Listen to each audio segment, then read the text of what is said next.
kakak semua. Terima kasih sudah meluangkan waktu untuk mewawancara ini. Sebelumnya kita boleh kenalan dulu dengan siapa di sini? Aku Rani. Aku Eja. Saya Mita, saya agama Kristen. Saya Madia, beragama Islam juga. Saya itu Tony sebagai penjaga di kelenteng Setiabudi, Kopikong Lubuk Pakam. Bagaimana pendapat narasumber mengenai kerukunan umat beragama secara keseluruhan di Indonesia? Menurut saya, secara prinsip kerukunan di negara Indonesia itu cukup kuat ya, karena dilandasi dari Pancasila, khususnya Pancasila sila yang pertama, yakni ketuhanan yang Maha Esa, di mana dari sila tersebut kita bisa memahami bahwa di Indonesia memiliki banyak agama dan diberikan kebebasan untuk beribadah tanpa rasa khawatir dan beribadah dengan rasa yang sangat aman. Kerukunan umat beragama di Indonesia itu sangat tinggi yang namanya toleransi dalam beragama. Baik itu dalam hal hari-hari besar yang keagamaan ya Kak ya, saling menghargai satu sama lain untuk mengucapkan hari-hari besar lah, istilahnya kayak Idul Fitri, Selamat Natal, ya, terus sama yang kalau yang ada Imlek kayak gitu kan, masih pancar. Dari seluruh Indonesia saya kira cukup bagus ya.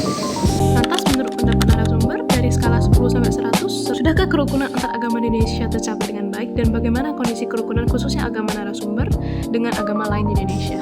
Paling tinggi angka paling tinggi itu 10 ya.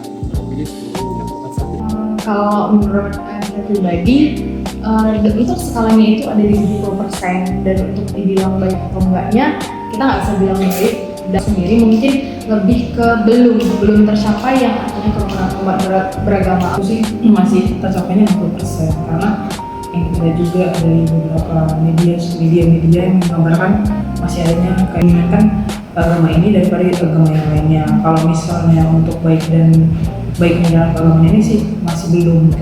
Dari Kak Rani dulu. Kalau menurut aku sih dari 10 ke 100 itu sekitar 80-an ya. Kerukunan umat antar agama di Indonesia itu sudah baik, namun oknum-oknumnya ini yang masih banyak yang berkeliaran dan itu perlu ditindaklanjuti sih. Kalau saya tuh paling tinggi itu 80, skalanya paling tinggi 80, paling rendah itu 75. Karena balik lagi ke pendapat saya yang sebelumnya bahwa di balik prinsip yang kuat itu masih ada tantangan. Tantangan menurut saya belum 100% teratasi gitu. Jadi masih ada saja oknum yang seperti dijelaskan Kak Ani tadi, bahwa masih ada saja oknum yang berusaha untuk menghancurkan kerukunan yang sudah terjalin kuat itu gitu. Dalam ajaran agama kakak, bagaimana kerukunan antar umat beragama diajarkan? Kalau dalam pandangan Kristen itu diajarkan kayak mengasihi, menghargai ya. Oke, dalam agama berarti agama saya agama Islam, tentunya di dalam Al-Quran terdapat surah yang menyatakan bahwa pernyataannya nih, bagimu agamamu dan bagiku agamaku. Jadi intinya adalah yang pertama saling memahami, menghormati, memberikan kebebasan dan keamanan bagi setiap umat yang memiliki perbedaan agamanya selain agama Islam. Jadi umat Islam sendiri menjelaskan dan menekankan bahwa setiap manusia di dunia ini mempunyai kepercayaannya masing-masing. Konghucu, agama Konghucu dan agama lain ya cukup harmonis. Bagaimana cara menciptakan suasana kehidupan beragama yang harmonis di lingkungan masyarakat yang heterogen? Menurutku sih kita memandang manusia itu sebagai sama-sama makhluk ciptaan Tuhan. Karena kadang seperti ini, balik lagi ke poin-poin sebelumnya, itu oknum. Nah, jangan kalian memandang oknum tersebut sesuai dengan agama atau suku atau ras atau apapun itu. Pandang itu sebagai tindakan dia pribadi. Nah, kalau memang itu salah, ya itu kesalahan dia, bukan kesalahan agamanya. Namanya masyarakat heterogen ya, pasti bermacam-macam. Ya kita toleransi aja, atau juga tidak merugikan siapapun. Intinya sebenarnya menghormati, tidak memaksakan kepercayaan sendiri kepada orang lain, lalu mengutamakan kemanusiaan dalam banyaknya perbedaan gitu. Ya, Jadi sis. benar. Jadi lebih kemanusiaannya aja gitu. Dia punya hak sendiri seperti itu. Untuk menciptakan suasana yang baik di masyarakat heterogen itu balik lagi nih. Yang pertama itu harus mengedepankan yang namanya toleransi antar agama dan saling menghargai umat beragama baik itu di hari misalnya. Menciptakan suasana kondusif ya. Mungkin lewat acara-acara ya, acara-acara diundang untuk masyarakat datang ke sini untuk melihat pas di sini ramenya itu pas ulang. Jadi kalau pas ulang tahun itu yang berbagai tokoh masyarakat kita undang juga kemari, pokoknya rame-rame lah gitu. Menurut pendapat kakak, bagaimana seharusnya setiap umat menjaga kerukunan antar agama di dunia ini? Kalau menurutku ya kita semuanya punya agama dan beragama. Jadi ya kembali lagi kayak agama yang misalnya nih, kalau yang beragama muslim ada 5 kali sholat. Nah ketika mereka mau sholat ya udah kita hargai. Contohnya kita jangan cemburu saat mereka lagi sholat, saling menghargai ya identitas sama. Jangan kita mengedepankan ilmu kita sehingga kita itu tidak toleransi ke agama lain tentang hal itu. Lingkup pertanyaannya luas sekali ya, dunia. Kalau menurut saya itu sebagaimana yang kita sudah pahami sebelumnya bahwa perbedaan itu tidak boleh dibesar-besarkan tapi dihargai. Saling belajar tanpa ada rasa fanatis, tanpa ada merasa agama saya yang paling benar, dan harus ditanamkan sejak kita kecil itu adalah rasa menghormati, menghargai, saling menghakimi dan saling percaya bahwa perbedaan itu adalah keindahan. Asik loh itu berbeda. Jadi yang itu nggak monoton kan.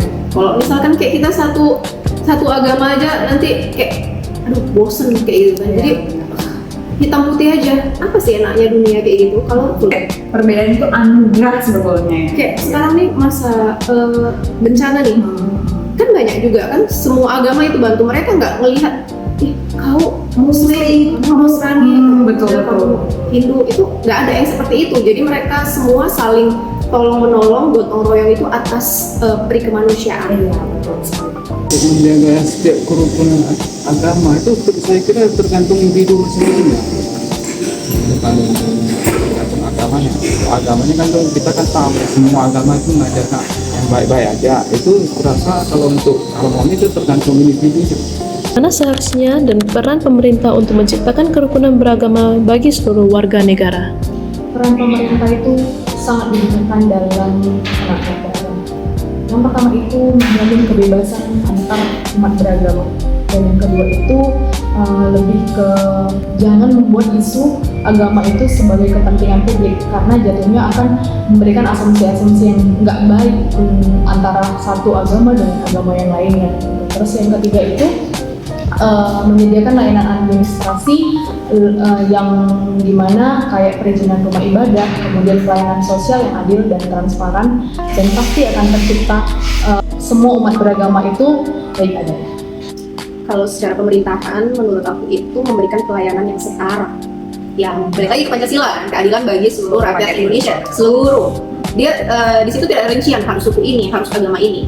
Memberikan pelayanan yang setara, yang sama, terus juga oknum-oknum yang berusaha memecah belah itu harus ditindak tegas, diberikan sanksi yang berat supaya mereka jerah. Boleh aku tambahin juga sedikit karena kan di negara Indonesia itu banyak agama dan pemerintah harus memegang peran yang penuh agar kerukunan itu tetap berjalan sebagaimana mestinya dan tidak terjadi keributan. Kalau peran pemerintah yang saya rasakan itu rasanya minim ya. Itu jarang ada kunjungan dari pejabat pemerintah ke sini. Mereka itu datang ke sini pun pas diundang. Kita undang kemarin baru datang. Risetnya lebih sering lebih aktif kan? Ya. Atau waktu ada acara Imlek, pas mau Imlek orang itu datang.